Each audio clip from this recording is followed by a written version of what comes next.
Hi, I'm just kind of disappointed since I've been having some time to do some research in the computer. Um, we don't really, no one ever uh, uh, talk about, any comment whatsoever about when I was talking about this machine and how the wire itself, sparked back on its own. And so I'm just gonna do a sweep, nice little sweep, and how the machine is connected and where the wire come from, stuff like this, and then I will show you. I will move the camera real nice and close, and then we'll do another shot on it, and then show and I'll set the camera back, and then I'll ask a question because I want some comment on that, since people seem to missed it or whatever. I just want to get some comment on what people think and what's happening here and stuff like this.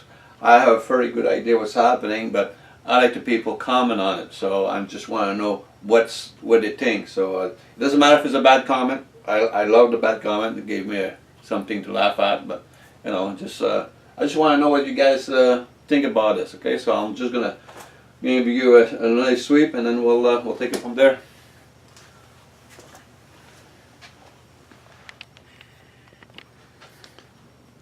Okay, now we're going to start from the floor. Those are the two wire, right? And they go up right to the corner of the machine. We see the two wire right there, right? So I'm just going to go in the front there to make sure you guys really see it. Those are the two wire, and they're not attached to anything, all right? So now we're going to go up, and it's attached to the machine, goes to the spark gap. So now I'm just going to take the camera off the tripod, and I will be doing one very closely so you can see the spark gap working and the jump. So I will be resetting in a second here. Okay, we're back. So I'm going to close loop again with all the wire, right? So the other wire is on the floor. There's a loop where my foot is. Goes directly to the coil, right? Is the lower wire of the coil. And then the second wire of the coil goes through the bottom to the light. It goes through the lights, the whole thing, because we got a 10-inch jump to do. And then it comes out from this black wire all the way here, comes out here and tied up to the beginning of the spark gap here, right? It's just an alligator clip I put in the end of the wire to hold up because it's nothing to yank it out. And then you get a two spark gap, right? Now I'm going to shut down one light here so we have a better view. And as you see, here's the wire, the red clip I get in my hand, right? So nothing else is connected to it, and the other wire is just still in the loop there. So I'm going to start that up.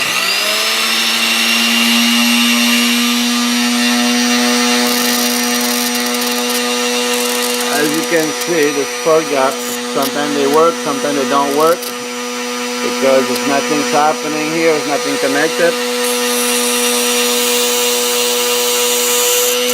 So look at that spark I'm getting in the end of the wire.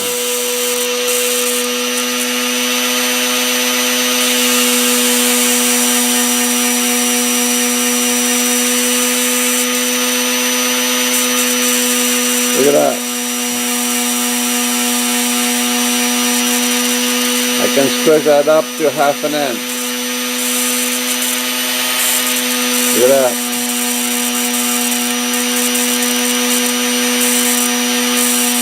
That's not a small spark anymore. That's thousands and thousands of volts more than what I'm putting in the spark gap, going back into the system. Now, how do you explain that? I'd like anybody to explain that to me. How come I'm making so much power going through spur gap. And I'm not even connected to the loop anymore because the loop is broken. So I'm going to reset, so we're going to talk about it a little bit. So this is what I like to know. A lot of people think it goes beyond this life. It goes like, you know, in time and space, and I believe with this reaction, right? That's what when I say, you know, and tests have to have a reaction to be able to study it, and you have to ask yourself question constantly why it does that. If you cannot answer that, you can't move forward. You're stuck there, and that's what so many scientists are their life was stuck for one question they cannot answer. And it's the death of everything. But you cannot deny the result of this test. Nobody can deny the result of this test unless you're mentally disordered, right? So I mean, now you have to figure out how it's happening. And that's what I want you guys to comment on it. I want your theory of how this thing multiply volt like this, not by a few volts here. We're talking about thousands of volts, right? It's not going through anymore. When it gets there, that's all you got. But I'm getting thousands of volts just going through the wire and back here, and it's not connected to the other wire. So how can I multiply volts, and not just volt?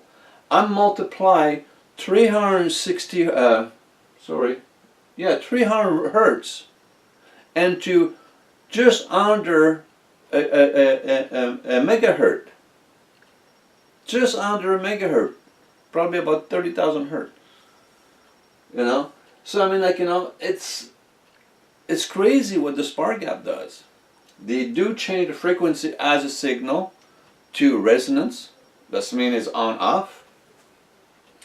And it also create that resonance, and it's not a wave signal. It's a resonance signal and that's why you can do it through wire. Through a wire it works perfectly. And then when you dump it into a resonant coil like the Tesla coil or a transmission coil or transmission transformer, whatever you want to call it, and that's what's happening is that resonance makes the action happening in the element. And that's why we're picking up so much. And the jump of the spark, also longer jump, lower resonance, tighter jump, tighter resonance, because the compression is way stronger. So I mean, like, you know, it's, to me, it's like, why you getting more power? You know, obviously I'm playing with iron in here, so I definitely playing with iron electrons, because this thing you don't want to get hit with. It really hurt. It won't kill you, but it will shoot you across the room like you've never seen before. So I mean, like, you know, I can't explain if when it does the jump to the spur gap, if I do have some electron or the activated electron, not just non-activated electron, because non-activated electrons is a big mass of electrons, steel, you know, iron electrons with shape, right, and form.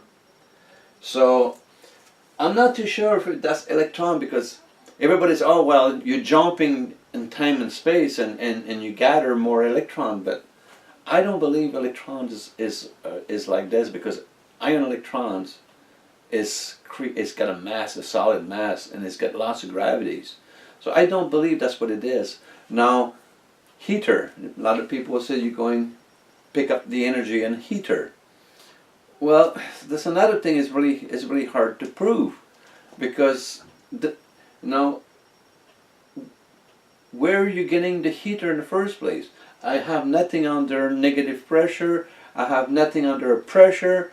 I'm totally equal. The equilibrium is equal. I came see the heater, and then other people talking about dark energy or black matter. Um, I don't know, because I never see it. I can only believe what I see and test and prove things. When I cannot prove, when I cannot break down how I can do that mechanically, and how can I do the test and then watch and do the reading of my test, like, okay, I don't have a meter over that, but you cannot spark. I mean, I want you to get any type of current and see if you can spark on your own wire. It doesn't happen. I can take a transformer for well, just this here. I take the spark gap out. There's no spark over the wire. On the same wire, it doesn't spark on it at all, because I'm not going through the spark gap. So the spark gap definitely does something, and does a multiplication and amplification of the energy. Where he gets it, Tesla was way farther than I am now, than to understand that. He had a total understanding of the resonance. We all know. Well, that's not a what we call that, up to discussion. It's resonance, and a resonance is not a signal. You can shape as a signal, but it still doesn't react as a signal. So I mean, resonance is instant. It doesn't have any delay. Resonance, that's how communication moves very, very quickly. And it just penetrates everything, and it will change, it will mutate itself from resonance to sine wave and back to resonance by itself. It's all depends what the material it's playing with. And that's why, when you hear, for example, here's an example, and I think I mentioned that before. If you're in between two mountains and it's nice and clear and the sun is going down, and you start screaming across the lake and you have the echo bouncing back and forth but dying, you get 2-3 shots and it dies. Well, the reason that the echo dies is because you're sending a sine wave, not resonance from your vocal cord. It's a sine wave. You're sending a sine wave out, hit the rocks. The sine wave cannot go through the rock, so it bounced back. But what happened is it took some of the energy of the sine wave when it hit the rock, and it converted it to resonance for the resonance to penetrate and deep into the mountain. But it took some energy from the first one, so when it comes back, it's less, then less, and then died. Because every time the sine wave hits something, it will have a conversion, it will have a mutation. Some of that strength will be lost in resonance into the stone, which will be not enough to go through the other side of the mountain, whatever, it will be dissipated in the earth. And to me, that's how you lose material. Same thing where we're talking about transformer, right? Why do we lose amp when we step up and stuff like that? Why do we lose our heat? It's because it takes a lot of energy to resonate this mass of iron, because you can only transmit from one side to the other side of the coil. The way the configuration of the coil is, if you have iron, by pushing the resonation through the coil, and try to bend it, to try to surround the coil at all angles. But the iron, charge you a cost for that, and he said, I'm gonna absorb some of your resonance just because you're using iron. You have no choice, right? Or making coilless. Now, I've been looking into some of the stuff, and I've been, as you guys, I'm playing with a little bit, but another very interesting thing is this guy here. No iron, air coil. And I know people is making aircraft motor made out of plywood, with the same design as that, right? And it works. And those motor, they have no cogging. See, the wheel spinning nice. That's a from a VCR, a high-end VCR. And the magnet is just a very cheap magnet. It's a round magnet, and it's got 8 magnet, 4 north and 4 south on it, and you get 6 coils. That's why it's a motor. Motor always have more magnet than the coils. Generator have to have the same amount of coils for the same amount of magnet. So, but this is a very good, I would say, the concept of that is an excellent concept, because I know those motors, they have an extreme amount of torque and an extreme amount of RPM if you want. Cores, for weed whacker, it's called core, power. They have a similar, but it's an imprinted. It's a similar motor, but it's an imprinted motor. The coil actually part of the brass plate. It's for some reason it's imprinted by a machine, and the disc have no magnet. It's just another imprinted into the disc, and it just spins really, really fast. So I mean, this technology has been out there for a while. So I don't think it's just a question of doing the right balance of everything to be able to finish up what we have. But coming back on that here, we have to really answer, I want people to answer what's going on at that point in time. Forget about all the rest of the stuff, forget about that. I want you to tell me what's going on here. I want some serious comment of what the heck is going on. And if you don't know the answer of what's going on, if you have a certain idea what's going on, throw it out there, right? You never know. You might not have the whole answer, but you might have a part of the answer, which is good enough. At least you gave it a shot at it. So let's see what you guys are going to say about it, and I can't wait for your comments. So hopefully I'll have some comments when I put it up, because I love reading it. Catch you later.